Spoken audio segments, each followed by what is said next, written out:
بسم الله الرحمن الرحيم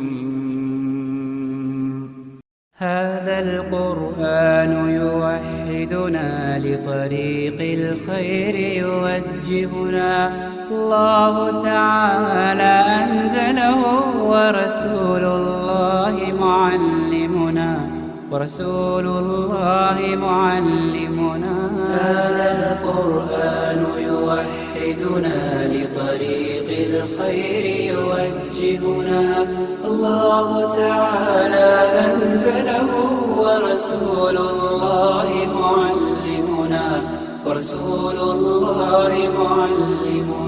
هذا القرآن هو الهادي لأوائلنا وأواخرنا يدعو للعلم وللعمل لا شيء سواه يهذبنا هذا القرآن هو الهادي لأوائلنا وأواخرنا يدعو للعلم وللعمل لا شيء سواه يهذبنا الحمد لله نحمده ونستعينه ونستغفره ونعوذ بالله من شرور أنفسنا من سيئات أعمالنا من يهده الله فلا مضل له ومن يضلله فلا هادي له وأشهد أن لا إله إلا الله وحده لا شريك له وأشهد أن محمدا عبده ورسوله يا أيها الناس اتقوا ربكم الذي خلقكم من نفس واحدة وخلق منها زوجها وبث منهما رجالا كثيرا ونساء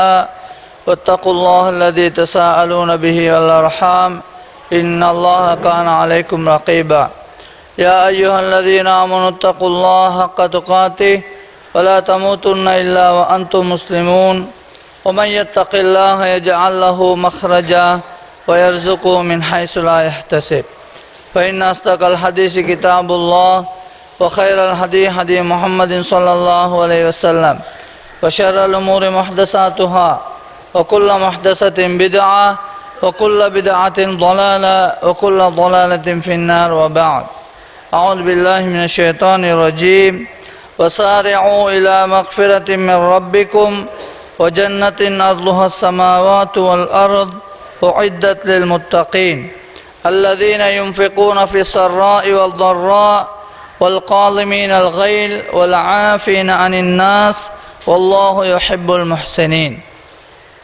எல்லாம் வல்ல அல்லாஹ் ஜல் சுப்ஹானஹு வ தஆலாவை புகழ்ந்தவனாக நபி ஸல்லல்லாஹு அலைஹி வஸல்லம் அவர்கள் மீது ஸலவாத்தும் ஸலாமும் கூறிக்கொண்டு அன்பார்ந்த சகோதரர்களே, அல்லாஹ்வுடைய நல்லடியார்களே, அல்லாஹ் ஜல் சுப்ஹானஹு வ தஆலா எமக்கு வழிகாட்டியாக அல் குர்ஆனை தந்து அந்த அல் குர்ஆனிலே பல உபதேசங்களையும் பல புத்திமதிகளையும் சொல்வதை நாங்கள் காணுகின்றோம்.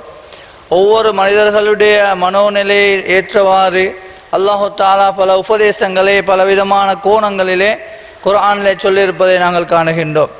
நான் ஓதிய இந்த குர்ஆன் வசனம் சூரா ஆல இம்ரானுடைய 133வது வசனமாக இடம்பெற்றிருக்கிறது.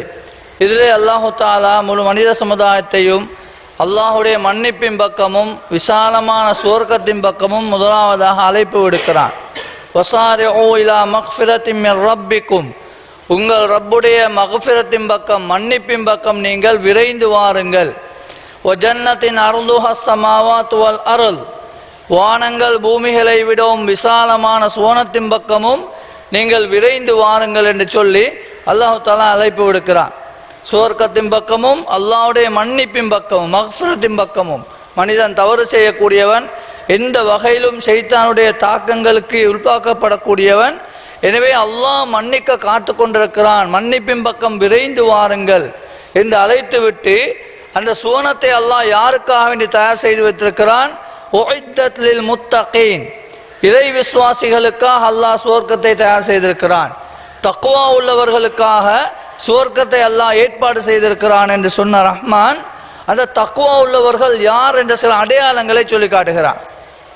அது இறை விசுவாசிகள் என்று சொன்னால் யார், அவருடைய பண்புகள் என்ன என்பதை அல்லாஹ் சொல்லும் போது அதே குர்ஆன் வசனத்தில் அல்லதீன யுன்ஃபிகூன ஃபிஸ் ஸர்ராஇ வல் ضர்ரா வல் காலிமீனல் கைல் வல் ஆஃபீனா அனின் நாஸ், 3 பண்புகள் அல்லாஹ் சொல்லுகின்றான்.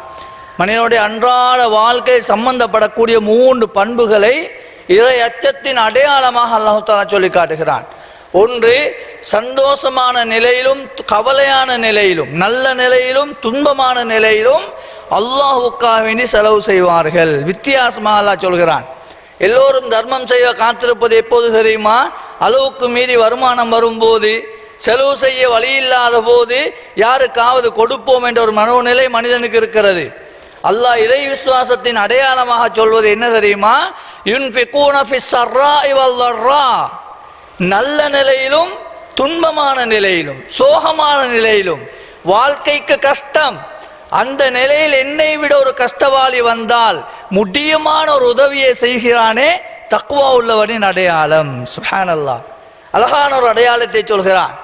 சில போது வாழ்க்கையில் வியாபாரத்தில் குடும்ப நிலைகளில் கஷ்டத்துக்கு ஆளாக்கப்பட்ட மனிதன் பிறரை நாடுவதே கிடையாது. தன்னுடைய உறவுக்காரர்களாக இருந்தாலும் நான் இழக்கும் நிலையில் உனக்கு எவ்வாறு உதவி செய்வது என்ற ஒரு மனோநிலையிலே மனிதன் பழக்கப்பட்டிருக்கிறான். அந்த சஹாபாக்கள வரலாறுகள் அல்லாஹ் தஆலா குர்ஆனிலே சொல்லி காட்டுகிறான். ரசூலுல்லாஹ்விடத்திலே ஒரு விருந்தாளி வருகிறார். அந்த விருந்தாளியை கவனிப்பதற்காக வேண்டி ஒருவர் கூட்டிக் கொண்டு போகிறார், அழைத்து கொண்டு போகிறார். வீட்டிலே பிள்ளைகளுடைய உணவை தவிர வேறு உணவு கிடையாது. அந்த சஹாபி அந்த விருந்தாளியை திருப்பி அனுப்பவில்லை.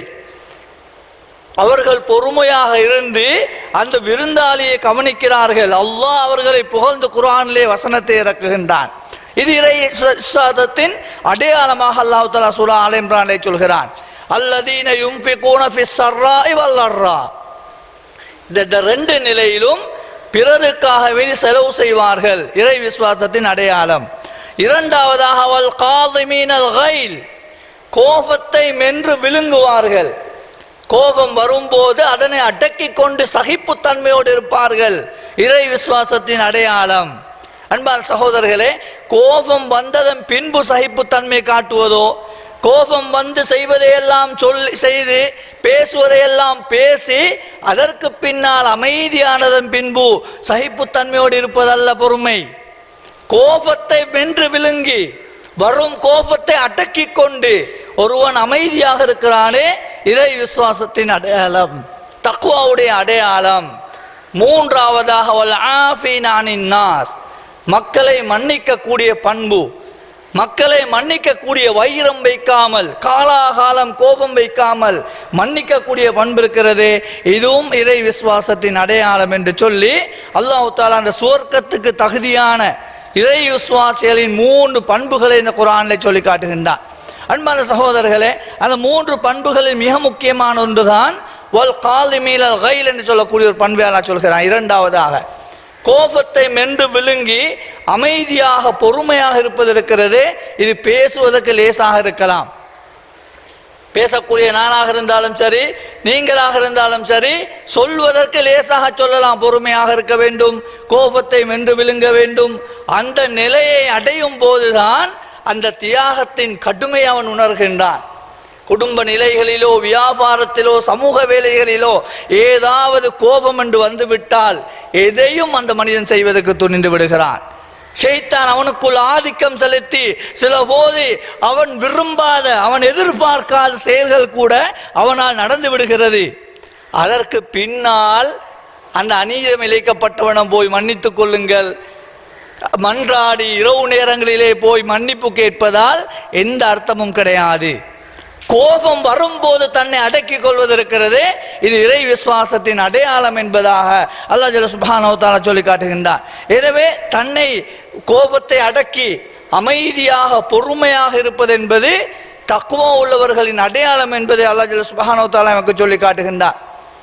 இதே செய்தி அல்லாஹ் தஆலா இன்னும் ஒரு சூரா ஆல இம்ரானுடைய 200வது வசனத்திலே சொல்லும் போது, யா அய்யுஹல்லதீன ஆமனு, ஈமான் கொண்டவர்களே நல்லா அழைக்கிறான்.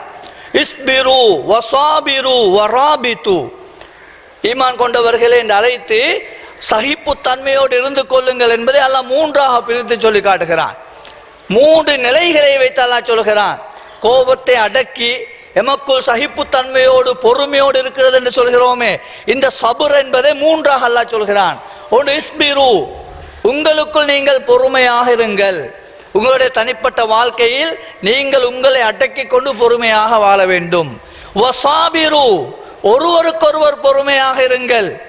உங்களுடைய வியாபாரங்களோ குடும்ப வாழ்க்கையோ நட்போ பிரயாணமோ எந்த இடத்திலும் ஒருவருக்கொருவர் பொறுமையாக இருப்பது உங்கள் மீது அவசியம் என்று சொன்ன ரஹ்மான் இன்னும் ஒன்றை சொல்கிறான், வராபிது, ஷைத்தானோடு போராடும் விடயத்தில் நீங்கள் பொறுமையாக கட்டுப்பாடோடு இருங்கள். ஒரு இபாதத்தை செய்ய போகிறோம், ஒரு பாவத்தை ஷைத்தான் தூண்டுகின்றான். இந்த நிலைகளில் ஷைத்தானோடு போராடி மார்க்க விடயங்களில் ராபித்து, பொறுமையாக கட்டுக்கோப்போடு இருக்க வேண்டும். இது ஈமான் உள்ளவர்களின் அடையாளம் என்பதை அல்லாஹ் தஆலா 3 பகுதிகளாக பிரித்து சொல்கிறான். ஒன்று இஸ்பிரு, அடுத்தது சாபிரு வ ராபித்து. மூன்றுமே சகிப்புத்தன்மையின் வகைகள். அன்பான சகோதரர்களே, இந்த ராபித்து என்ற பொறுமையுடைய வகையை பற்றி நபி ஸல்லல்லாஹு அலைஹி வஸல்லம் ஒரு போது விளங்கப்படுத்தும் போது கேட்டார்கள் சஹாபாக்களிடம், பாவங்களை மன்னிக்கக்கூடிய சுவர்க்கத்திலே அந்தஸ்தை உயர்த்தக்கூடிய சில செய்திகளை உங்களுக்கு நான் சொல்லித் தரட்டுமா? இந்த பொறுமையோடு சேர்ந்த சகிப்புத்தன்மையோடு சேர்ந்த சில முக்கியமான அம்சங்களை ரசூலுல்லாஹ் சொல்லித் தருகிறார்கள். இன்று நாங்கள் பொறுமை என்பதை எவ்வாறு யோசிப்போம் தெரியுமா? ஏதாவது சண்டைகள் வந்தால் சபூராக இருந்து கொள்ளுங்கள், சபூர் செய்து கொள்ளுங்கள், பொறுமையாக இருங்கள், சண்டை சச்சரவு வரத்தான் செய்யும் என்றெல்லாம் நாங்கள் பேசுகிறோமே. இங்கு மட்டுமல்ல சகிப்புத்தன்மை, எங்கெல்லாம் ரசூலுல்லாஹ் சொல்கிறார் என்பதை பாருங்கள். பாவங்களை மன்னிக்க கூடிய சுவர்க்கத்திலே அந்தஸ்தை உயர்த்தக்கூடிய சில செய்திகளை உங்களுக்கு நான் சொல்லித் தரட்டுமா என்று கேட்டபோது சஹாபாக்கள் சொன்னார்கள், பலா யா ரசூலல்லாஹ், சொல்லித்தாருங்கள் யா ரசூலல்லாஹ் என்று சொன்னதும் ரசூலுல்லாஹ் சொன்னார்கள், இஸ்பாகுல் வுதுஇ அலல் மகாரிஹி வ கஸ்ரத்துல் குதா இலல் மசாஜிதி வன்தினாருஸ் ஸலாத்தி பஅதஸ் ஸலா. சுப்ஹானல்லாஹ். சகிப்புத்தன்மை எங்கெல்லாம் வர வேண்டும் என்பதை அல்லாஹ்வுடைய தூதர் சொல்கிறார்கள்.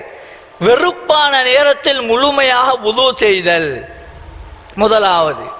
வெறுப்பான நேரத்தில், அதாவது மனம் கசப்பாக உள்ள நேரம், தண்ணீரை பாவிப்பதற்கு சோம்பல் ஏற்படக்கூடிய நேரம், இபாதத்துகளுக்காக வேண்டி மனம் வெறுக்கக்கூடிய நேரம், இந்த நேரத்திலே அந்த இபாதத்தை முழுமையாக செய்வது சகிப்புத்தன்மையின் அடையாளம்.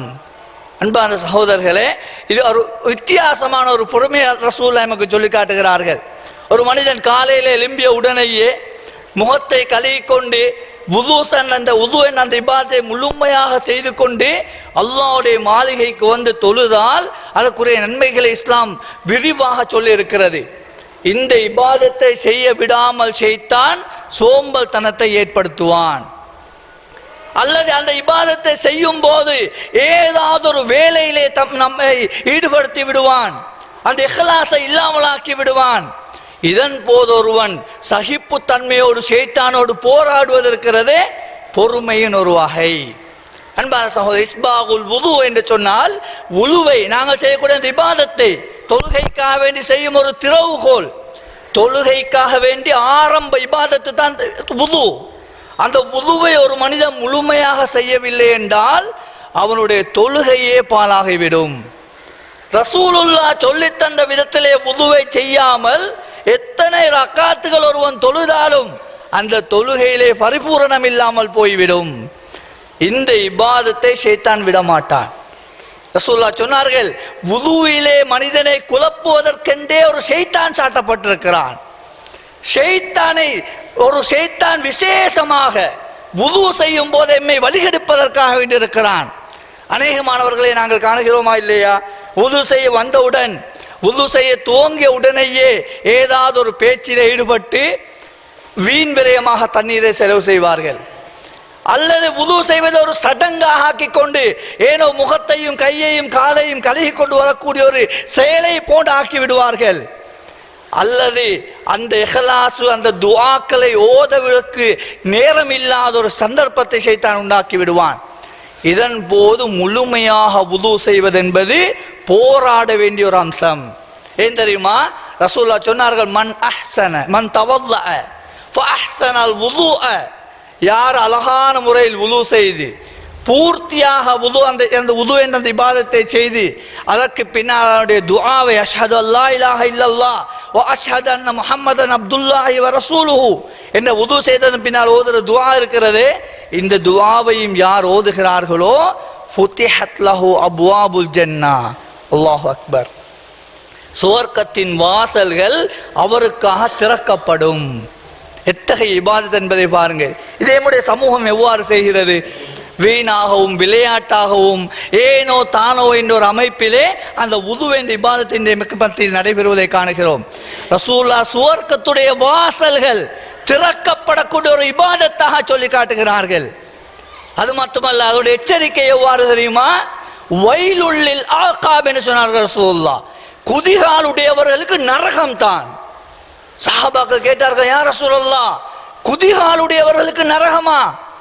வுது செய்யும் போது முக்கியமாக கவனிக்கக்கூடிய ஒரு பகுதி தான் குதிகால்.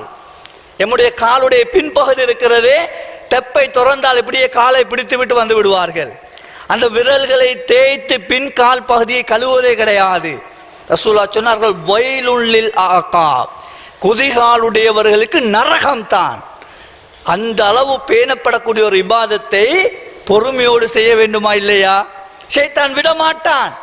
அந்த இபாதத்திலே சோம்பலை ஏற்படுத்துவான், ஏதாவது சாட்டு போக்கை ஏற்படுத்துவான்.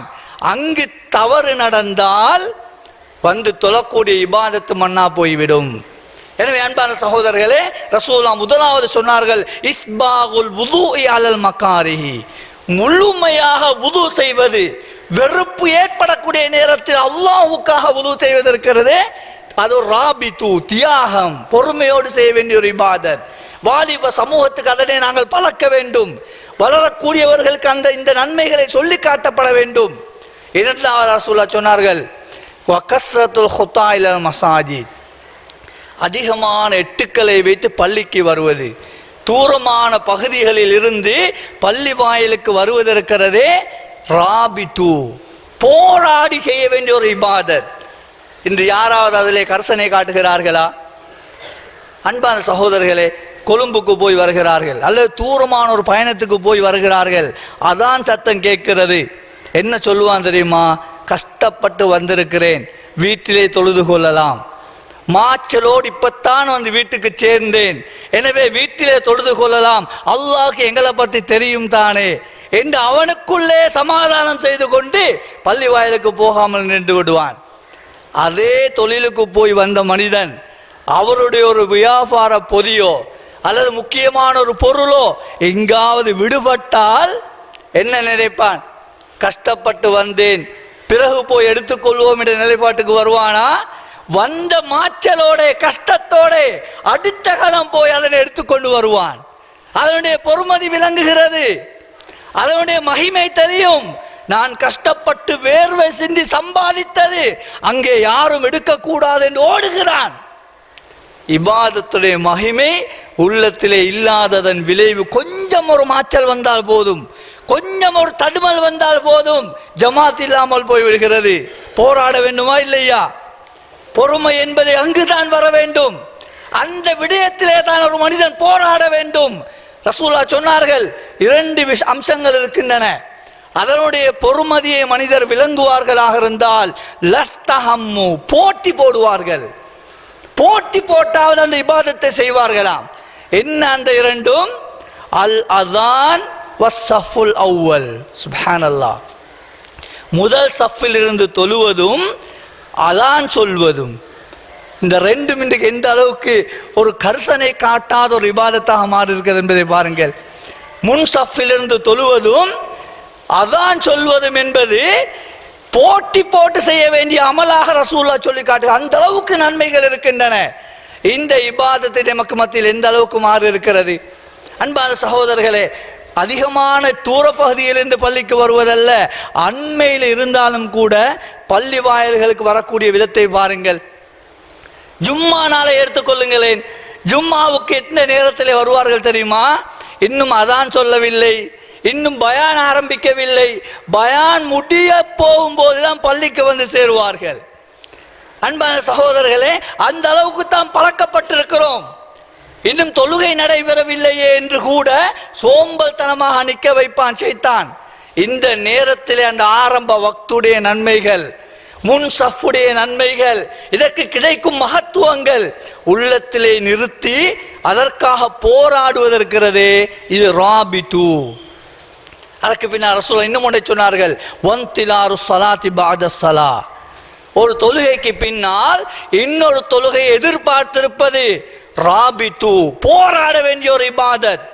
என்று பாருங்கள், சலாம் கொடுத்ததுதான் தாமதம். எத்தனை பேர் திக்ர் ஔராதுகளோடு உட்கார்ந்து கொண்டிருக்கிறார்கள்.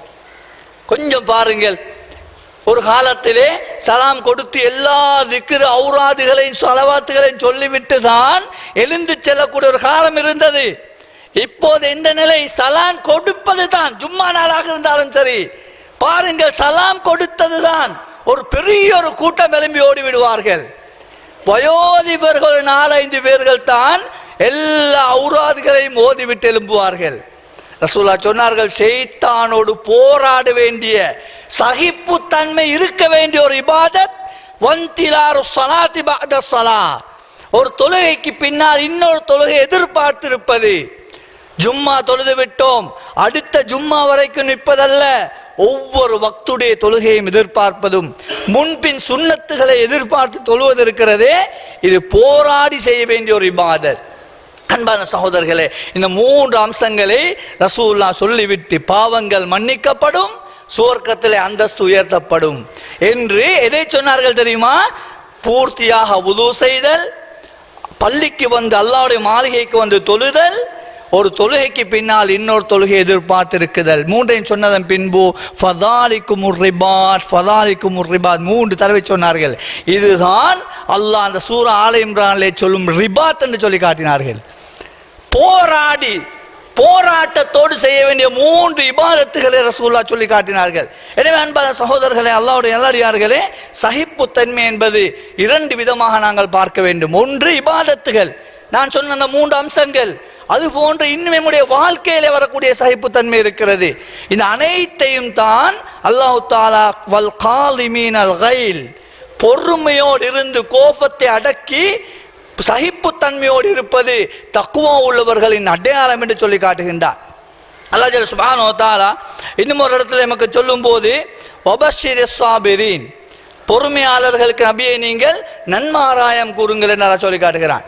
பொறுமையாளர்களுக்கு நீங்கள் நன்மாராயம் கூறுங்கள்.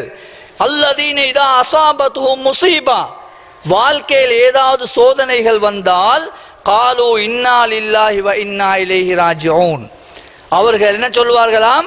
இன்னா லில்லாஹி வ இன்னா இலைஹி ராஜிஊன், நாங்கள் அல்லாஹ்வுக்குரியவர்கள், அல்லாஹ்விடமே போய் சேர வேண்டியவர்கள் என்று தன்னை அமைதிப்படுத்திக் கொள்வார்கள்.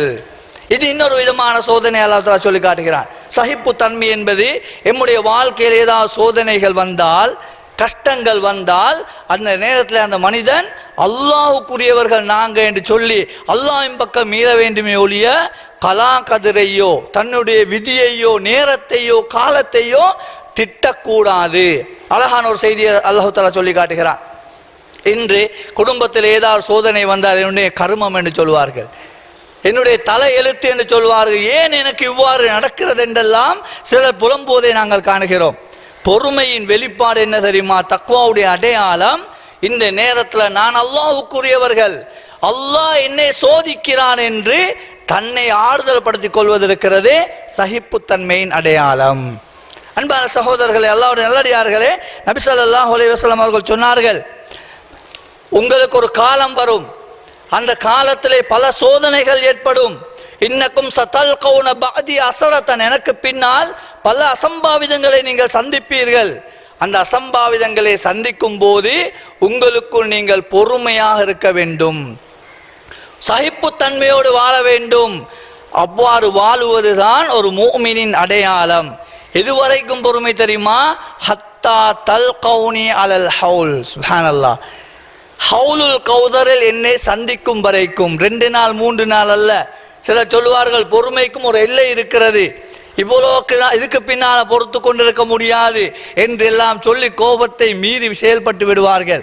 ரசூலுல்லாஹ் சொன்னார்கள், என்னை ஹவுலுல் கௌதரில் சந்திக்கும் வரைக்கும் நீங்கள் பொறுமையாக இருங்கள். அன்பான சகோதரர்களே, மனிதனுடைய வாழ்க்கையில வரக்கூடிய அந்த பொறுமை என்பதை இஸ்லாம் அழகாக நமக்கு சொல்லி தருகிறது. இன்னும் சில பொறுமையுடைய வகைகளை நாங்கள் பார்க்கும்போது, என்னென்ன வகைகளில் எம்மிடத்தில் சகிப்புத்தன்மை இருக்க வேண்டும் என்று கேட்டால், இபாதத்துகள் விடயத்திலே பொறுமை இருக்க வேண்டும், இபாதத்துகளை செய்யும் விடயத்திலே பொறுமை இருக்க வேண்டும், பாவத்தை விட்டும் தவிர்த்து கொள்வதிலே பொறுமை இருக்க வேண்டும், நான் இப்போது சொன்னது போன்று சோதனைகள் வரும்போது பொறுமை இருக்க வேண்டும். ஒரு மனிதனுக்கு இபாதத்து செய்யும் போது பொறுமை என்பது மிக அவசியம். ஒரு இபாதத்தை செய்ய போகிறான், ஒரு வணக்கத்தை செய்ய போகிறான்.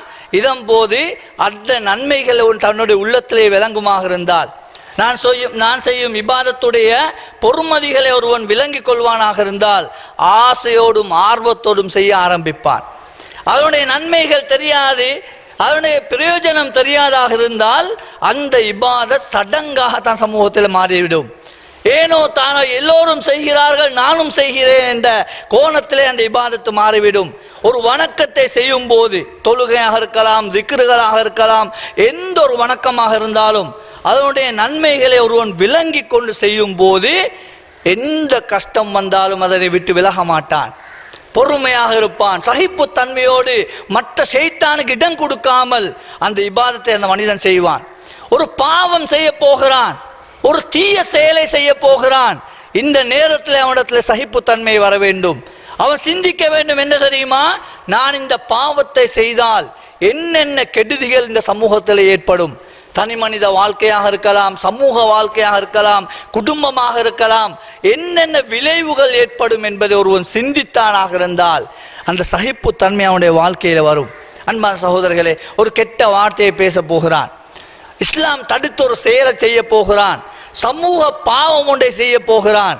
இது உள்ளத்திலே வர வேண்டும், நான் செய்யும் ஒரு பாவத்தினால் ஒரு சமூகமே தாக்கப்பட போகிறது, ஒரு குடும்பம் என்னால் கஷ்டப்பட போகிறது, என்னுடைய ஒரு செயலால் பெரிய ஒரு சமூகம் இழிப்பேரை வாங்க போகிறார்கள் என்பதை இவன் சிந்தித்தானாக இருந்தால் இன்று நடைபெறக்கூடிய பாவங்கள் மிகவுமே குறைந்துவிடும் என்பதை நாங்கள் காணுகிறோம்.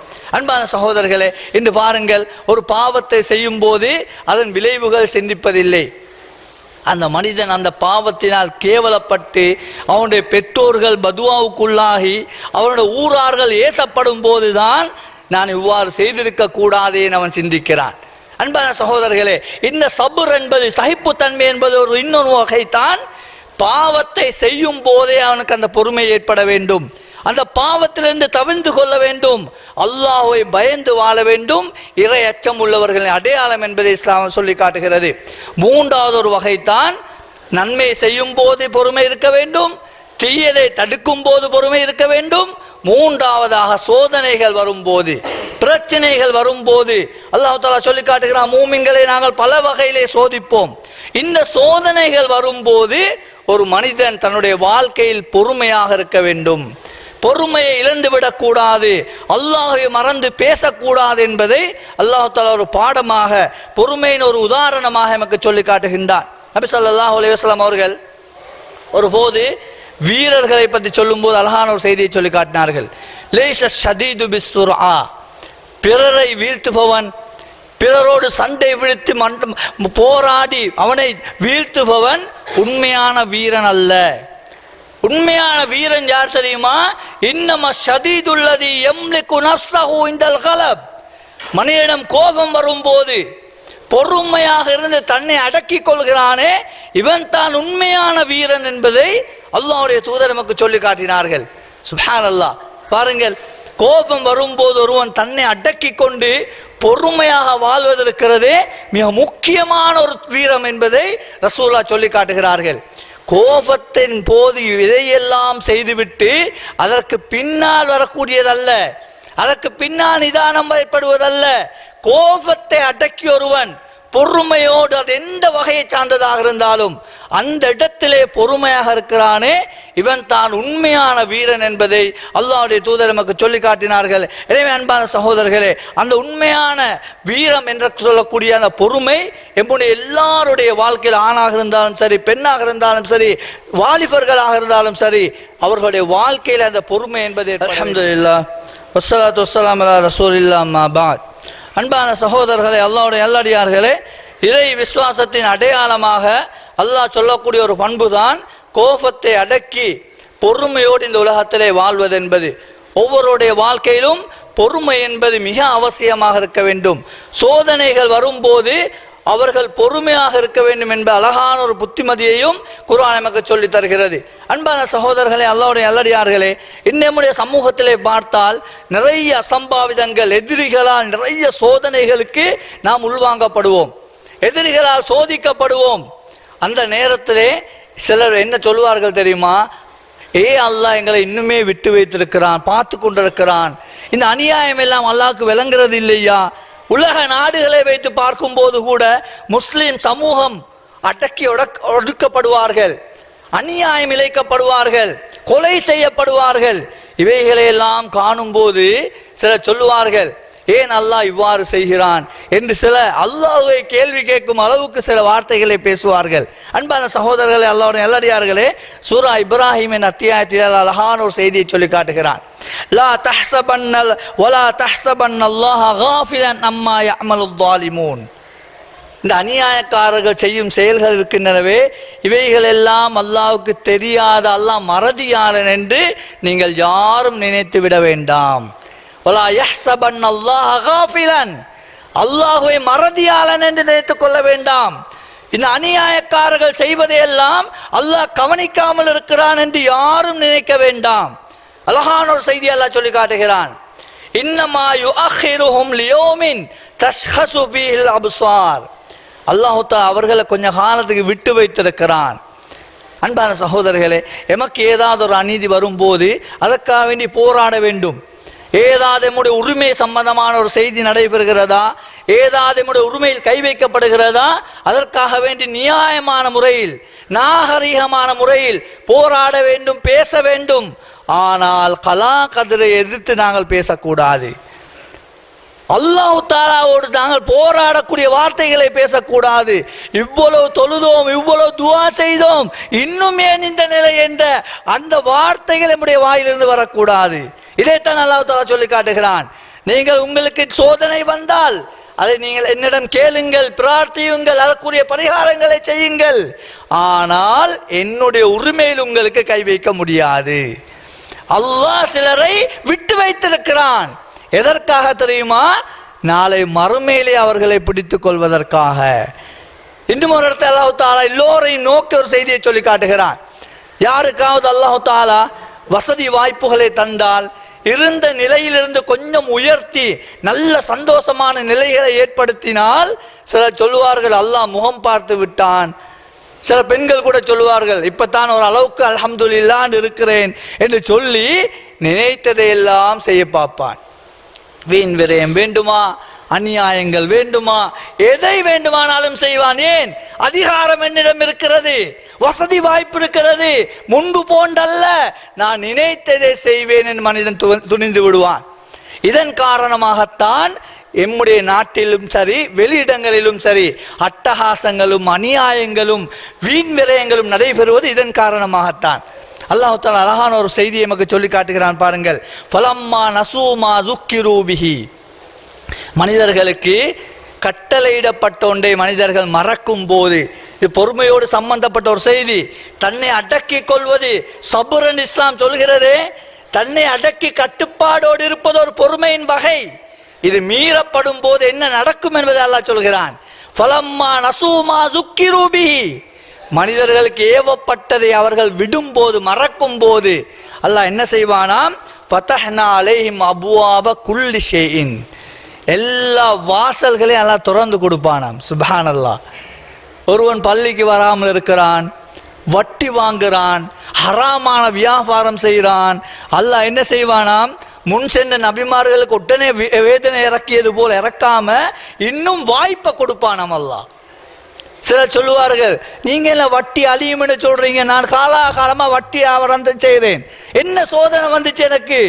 சிலர் கேட்பார்கள், நான் வட்டியிலே தான் வாழ்றேன், அல்லாஹ் சோதிச்சானா என்ன? எனக்கு அழிவு வந்துட்டுதா? இந்த என் பிள்ளைகள் நல்லா வாழ்ந்து கொண்டிருக்கிறார்கள், நான் பேங்க்ல தான் தொடர்பாக இருக்கிறேன், நான் போதை வஸ்து தான் பாவிக்கிறேன், சின்ன காலத்திலே இருந்து நான் புகைத்தலை பாவிக்கிறேன், அல்லாஹ் ஒன்றும் செய்யலையே, நல்லா தான் என்னைய வச்சிருக்கிறான். பேசுகிறார்களா இல்லையா?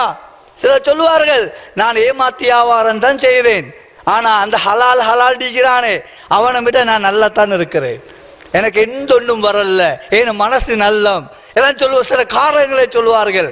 இந்த குர்ஆன் வசனம் அவர்களுடைய உள்ளத்திலே வேலை செய்ய. சூரா அன்ஆமுடைய 44வது வசனம் ஒவ்வொருவரும் படித்து பாருங்கள். அது எல்லா விதமான பாவத்துக்கும் ஒரு முட்டுக்கட்டை ஆளாமைக்கு சொல்லி காட்டுகிறான். ஃபலம்மா நசூமா துக்கிரு பிஹி, மனிதர்களுக்கு கட்டளையிடப்பட்டதை அவர்கள் விடும்போது, மறந்து விடும்போது, அல்லாஹ் ஏனைய நபிமார்களை போன்று ஒரே அடி அழிச்சு போட மாட்டான். இன்னும் வாய்ப்பை கொடுப்பானாம், இன்னும் அள்ளி கொடுப்பான். நாளுக்கு நாள் முன்னேறி கொண்டே போவார்கள். அட்டூழியம், பாவம், அநியாயம் பள்ளி பக்கத்துக்கும் வரமாட்டான். ஆனா செழிப்பா அல்லாஹ் வாழ வைப்பான். வாழ வைத்துட்டு திடீரென அல்லாஹ் தஆலா பக்தன் ஒரே அடியா அல்லாஹ் பிடிக்க ஆரம்பித்து விடுவான். பிடித்த உடனே முப்லிசூன், நம்பிக்கை இழந்தவர்களாக, நஷ்டவாளிகளாக அல்லாஹ்விடத்துல போய் சேர வேண்டிய நிலை ஏற்படும். சூரா அன்ஆமுடைய 44வது வசனத்தை ஒவ்வொருவரும் வாசித்து பாருங்கள். அல்லாஹ் என்னோடு பேசுறான், அல்லாஹ் என்னோடு பேசுறான் என்று ஒவ்வொருவரும் வாசித்து பாருங்கள். ஆனா ஷைத்தான் இதனை விடமாட்டான். பாவத்திலே முன்னேறும் போது, அது எந்த வகையான பாவமாக இருந்தாலும் சரி, ஒருவன் பள்ளிக்கே வருவதில்லை, ஆனா எந்த ஒரு காய்ச்சல் நோய் இல்லாமல் நல்லா வாழ்ந்து கொண்டிருப்பான். அவன் நினைப்பான், நான் பள்ளிக்கு தான் போறல்ல, நல்லா தான் இருக்கிறேன்னு யோசிப்பான். திடீரென்று அல்லாஹ் தஆலா ஒரு சோதனையை பிடிச்ச ஆரம்பித்தால் அவனை கை சேதப்பட்டவனாக, எந்த ஒன்றுக்கும் வழி இல்லாமல் இந்த உலகத்தை விட்டும் பிரிய வேண்டிய நிலை ஏற்படும். பக்தத்தனை அல்லாஹ் தஆலா சொல்லி காட்டுகிறான். திடீரென்று அல்லாஹ் ஏதோ ஒரு வகையில் பிடிப்பான். எந்த வகையிலாவது அவர்களை அல்லாஹ் தஆலா பிடிக்க ஆரம்பித்த போதுதான் கவலைப்படுவார்கள் என்பதை அல்லாஹ் தஆலா சொல்லி, பாவத்திலிருந்து தன்னை அடக்கி கொண்டு பொறுமையோடு வாழ்வதை பொறுமையின் ஒரு வகையாக இஸ்லாம் சொல்லி காட்டுகிறது. அன்பான சகோதரர்கள், எல்லாருடைய நல்லடியார்களே, நான் ஆரம்பத்திலே சொன்னது போன்று கோபம் வரும்போது, வாழ்க்கையில் அசம்பாவிதங்கள் ஏற்படும் போது இந்த சபுர் செய்வதை, அடக்கிக் கொள்வதை, சகிப்புத்தன்மையை ஒருவன் செயல்படுத்தாமல் இருந்து பின்னால போய் கவலைப்படுவதில் எந்த அர்த்தமும் கிடையாது. அழகான ஒரு சம்பவத்தை நாங்கள் காணுகிறோம். நபி ஸல்லல்லாஹு அலைஹி வஸல்லம் காலத்தில் ஒரு பெண்மணி ஒரு கபர் அடியில் இருந்து அழுது கொண்டிருக்கிறார். அவருடைய யாரோ ஒரு உறவுக்காரர் மௌத்தாகி அழுது கொண்டிருக்கிறார். ரசூல் ஸல்லல்லாஹு அலைஹி வஸல்லம் அவர்கள் அந்த பெண்ணுக்கு அருகாமையில் போகும்போது சொன்னார்கள், இத்தகில்லாஹ வஸ்பிரி, அல்லாஹ் பொறுமையாக இருங்கள், அல்லாஹ்வை பயந்து கொள்ளுங்கள் என்று சொல்லி அந்த பெண்ணுக்கு உபதேசம் செய்த போது அந்த பெண், ரசூலுல்லாஹ் என்பது தெரியாது, இலைக்க அன்னி, உங்களோட வேலையை பார்த்து கொண்டு போங்கன்னு சொல்லி ஏசி விடுகிறாள். ரசூலுல்லாஹ் என்று தெரியாது, ஏசி விடுகிறாள். அதற்கு பின்னால் சஹாபாக்கள் சொன்னார்கள், நீ அல்லாஹ்வுடைய தூதருக்கு ஏசி இருக்கிறாய் என்று சொன்ன போது ஓடி வருகிறார் அல்லாஹ்வுடைய தூதரிடம். யா ரசூலல்லாஹ், நீங்கள் என்று எனக்கு தெரியாது, நான் ஏசி விட்டேன், மன்னித்துக் கொள்ளுங்கள் நாயகமே என்று சொன்ன போது ரசூலுல்லாஹ் ஒரு வசனத்தை பாவித்தார்கள். எங்களுக்கு மிகப்பெரிய ஒரு பாடம். அஸ்ஸப்ரு இந்த சதமத்தில் ஊலா, பொறுமை என்பது ஆரம்ப கட்டத்தில் வர வேண்டும். இன்று யாருக்காவது ஒரு சண்டையிட்டு வைத்துக் கொள்ளுங்களேன், நடு சந்தையிலே உன்னுடைய தாய் இவ்வாறு தான், உன்னுடைய தந்தை இவ்வாறு தான், நீ இந்த குடும்பத்தை சேர்ந்தவன், நீ இந்த ஊர்க்காரன், சொல்வதையெல்லாம் சொல்லி திட்டி அவனுடைய மானத்தை வாங்கியதன் பின்னால கோல் பண்ணி சொரி என்று சொல்வது சரி வருமா? மன்னிச்சு கொள்ளுங்க, கோபத்துல பேசிட்டேன் என்று சொன்னால் அந்த சமூகத்தில் எல்லாரோட முன்னால மானம் வாங்கப்பட்ட அந்த அநீதத்துக்கு நிகராக மாறுமான்பான் சகோதரர்களே. இது நடக்கிறத காணுறோமா இல்லையா? சின்ன பிள்ளைகளின் சண்டை, வீட்டுக்கு வீடு, முழு ஊருமே காணும் அளவுக்கு எல்லா குறைகளையும் அம்பலப்படுத்தி ஏசுவார்கள். எல்லாம் நடந்ததன் பின்னால இரவு நேரத்தில் போய் மனுஷன்டா இப்படித்தான், மன்னிச்சு கொள்ளுங்க. அதுவும் எவ்வாறு மன்னிப்பு கேட்பார்கள் தெரியுமா? மனிதனுடைய வரட்டு கௌரவத்தை பாருங்கள். நாம் பேசினது தவறா இருந்தா மன்னித்துக் கொள்ளுங்கள். அவ்வளவு மானத்தையும் வாங்கினவன் அதுவும் ஏற்றுக்கொள்ள முடியாது. நாம் பேசினது தவறு, அதை சொல்ல முடியாது. கௌரவம், பேசினது தவறா உங்களுக்கு இருந்தா மன்னித்துக் கொள்ளுங்க இது சொல்வது இருக்கிறதே. இதுக்குதான் அந்த ஹதீஸ் ரசூலுல்லாஹ் சொன்னார்கள், அஸ்ஸப்ரு இந்த சதமத்தில் ஊலா, ஆரம்ப கட்டத்தில் வர வேண்டும். கோபம் வருகிறது, அவனுடைய குறைகள் எல்லாம் முன்னால் விளங்குகிறது. இந்த நேரத்தில் ஒருவன் தன்னை அடக்கிக் கொள்வது இருக்கிறதே இறை அச்சத்தின் அடையாளம் என்பதை அல்லாஹ்வுடைய தூதர் நமக்கு சொல்லி காட்டினார்கள். எனவே அன்பான சகோதரர்களே, கோபத்தை அடக்கி பொறுமையாக இருந்து தக்வா உள்ளவர்களாக மாறுவதற்கு எல்லாம் வல்ல இறைவனை அனைவருக்கும் தௌஃபீக் செய்வானாக. அகூலு கௌலி ஹாதா அஸ்தக்ஃபிருல்லாஹி வலக்கும் ஃபஸ்தக்ஃபிரு இன்னஹு வல் கஃபூருர் ரஹீம்.